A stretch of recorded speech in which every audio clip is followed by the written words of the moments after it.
Hi, welcome to That's Ready Mysterious, the show where every bite-sized mystery is rooted in reality. I'm your host, Kelly with an I, leading you through a maze of short stories that are filled with perplexing true mysteries. From missing people to unsolved crimes to eerie coincidences, each episode invites you to step into the unknown and question the ordinary. These tales aren't from fiction, they're stories history hasn't solved. Whether you seek suspense, love curious facts, or are just drawn to stories that linger in your mind, That's Ready Mysterious is your weekly passport into the truly strange, baffling, and unforgettable. Tune in and let the mysteries begin. Transcripts and references for all episodes can be found at that'sreadymysterious.wordpress.com. No apostrophe and no exclamation point. Today's tale is about the Great Unconformity. Barra Peak, a doctoral student in geology at the University of Colorado Boulder, said, "There are lots of unconformities that are observed locally in various places, but it's rare to have one that's observed that represents the same kind of gap in time from over 1 billion years ago to roughly 500 million years ago. An unconformity is a place in the rock record representing a time from which no rocks are preserved. The unconformity could be due to erosion, or it could be because no rocks were formed during that time period. Smaller unconformities are found frequently throughout the rock record in different areas. The Great Unconformity is unique in that it can be seen throughout the world and it represents a very large time period. It is a huge gap in the continental geological record which separates the Precambrian basement, or unfossiliferous Precambrian rocks, from the Phanerozoic fossiliferous sedimentary rocks. The Great Unconformity can be seen in the Rocky Mountains in the western United States, as well as in southern Africa and northern China. In some places, the Great Unconformity represents up to 1.2 billion years of time missing. In the Grand Canyon in the United States, the gap represents anywhere from 250 million to 1.2 billion years. The Great Unconformity is found worldwide and divides rocks with familiar fossils from those without fossils or with only fossilized bacterium. The Great Unconformity was first discovered by John Wesley Powell in the Grand Canyon in 1869. In 1882, Clarence Dutton named the Great Unconformity.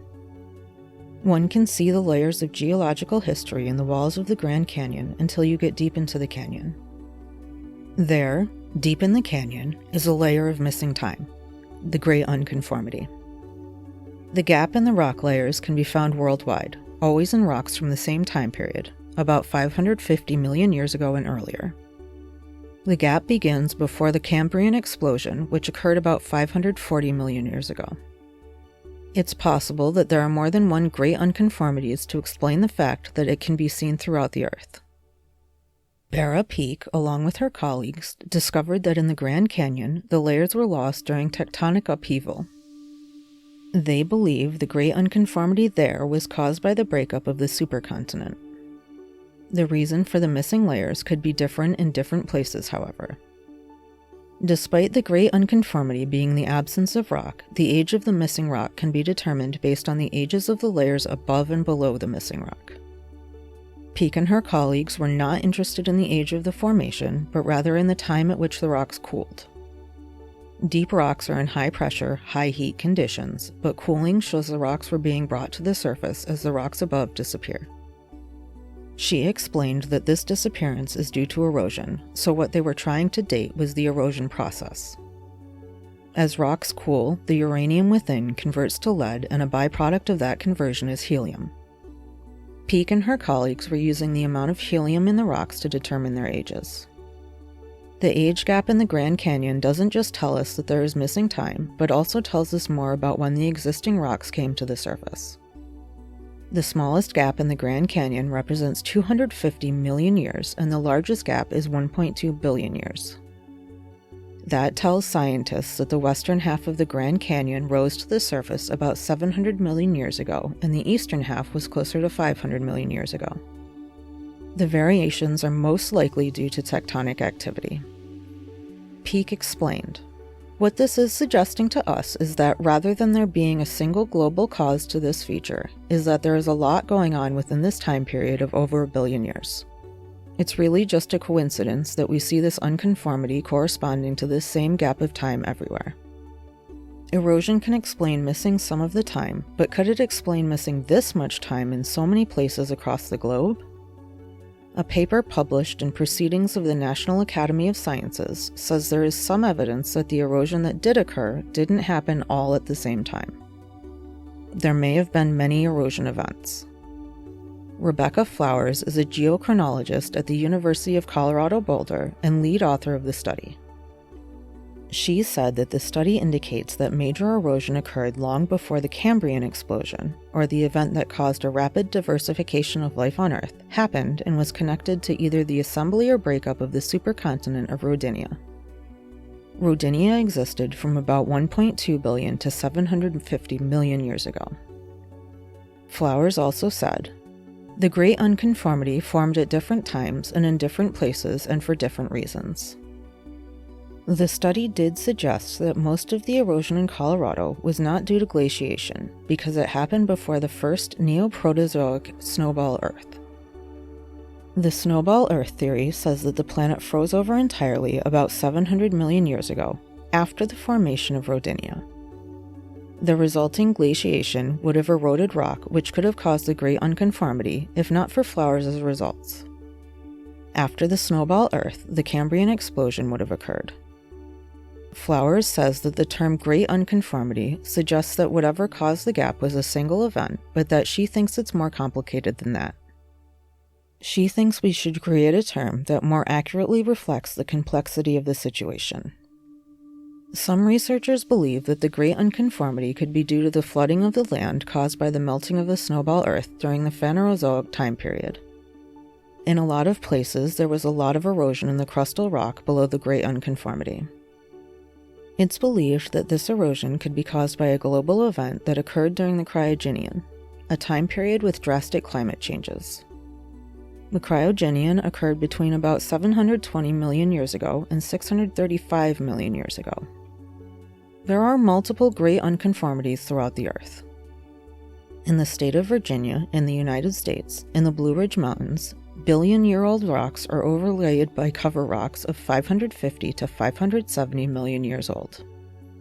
The missing time period is at least 500 million years, so it should be considered another Great Unconformity.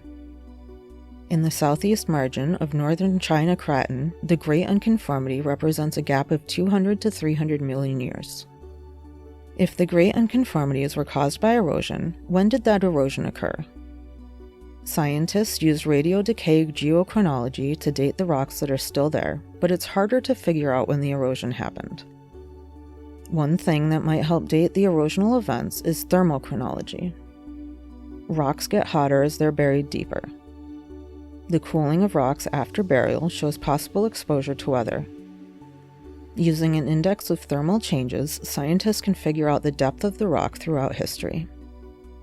Thermochronologists make histories of rocks by measuring the uranium decay chain, which has been preserved in mineral grains. When the uranium decays, it produces helium-4. Sandstone injectites are created by overburdening pressure from glaciers, which fractures the bedrock. Tavaka'eve injectites can be found in Pikes Peak granite. This granite was eroded by the process that created the Great Unconformity. The injectites were put into position when the granite was exposed. The Pike Peak granite eroded before injection during the Sturtian glaciation, which began around 717 million years ago and lasted for about 58 million years. This was the first snowball Earth event. The glaciation cannot be the cause of the erosion. In the Grand Canyon, sediment was deposited on the exposed basement during the Cambrian period. The underlying basement rock was buried during the Paleozoic era. These facts rule out thermal models that show heating happened 500 million years ago or cooling during the Paleozoic era. Therefore, Flowers and her colleagues say that the Great Unconformities in the Grand Canyon occurred both before and after the snowball Earth. The same approach was used to look at Great Unconformities in South and Central Canada. The erosion in South Canada occurred after 650 million years ago, and the erosion in Central Canada was before 570 million years ago. Because of the distinct age gaps, it's difficult to view all the unconformities as one unconformity that happened all at once. Because of the varied explanations, Great Unconformities is the more accurate terminology. What caused the Great Unconformities? How could we lose so much of our planet's history? What do you think?